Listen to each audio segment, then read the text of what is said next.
40 Mile had early crawled out of its sleeping furs and congregated near the edge of the trail. From this point, it could view the up Yukon course to its first bend several miles away.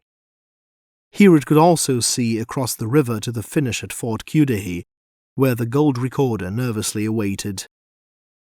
Joy Molyneux had taken her position several rods back from the trail, and under the circumstances, the rest of 40 Mile forbore interposing itself, so the space was clear between her and the slender line of the course.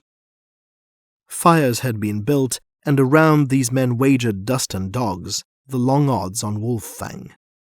"Here they come!" shrilled an Indian boy from the top of a pine. Up the Yukon, a black speck appeared against the snow, closely followed by a second.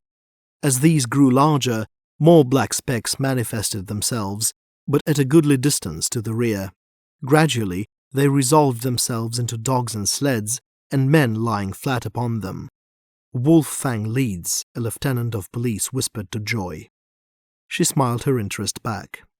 10-1 on Harrington," cried a Birch Creek king, dragging out his sack. "The Queen, her pay you not mooch?" queried Joy. The lieutenant shook his head. "You have some dust, how much?" she continued. He exposed his sack. She gauged it with a rapid eye.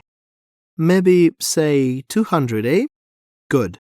Now I give what you call the tip. Cover the bet." Joy smiled inscrutably. The lieutenant pondered. He glanced up the trail.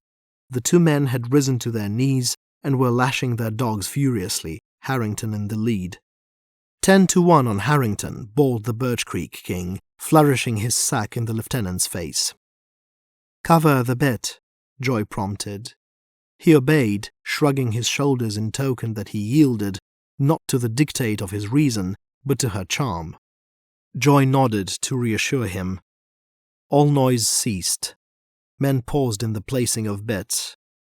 Yawing and reeling and plunging, like luggers before the wind, the sleds swept wildly upon them. Though he still kept his leader up to the tail of Harrington's sled, Louis Savoy's face was without hope. Harrington's mouth was set. He looked neither to the right nor to the left. His dogs were leaping in perfect rhythm, firm-footed, close to the trail, and Wolf Fang, head low and unseeing, whining softly, was leading his comrades magnificently. 40 Mile stood breathless. Not a sound save the roar of the runners and the voice of the whips. Then the clear voice of Joy Molyneux rose on the air. "Ai-ya, Wolf Fang! Wolf Fang!"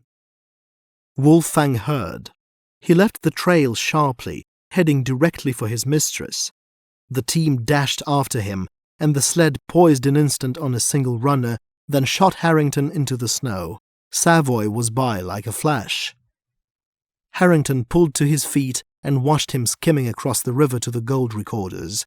He could not help hearing what was said. Him do ver well," Joy Molyneux was explaining to the lieutenant. "Him, what you call, set the pace. Yes, him set the pace ver well."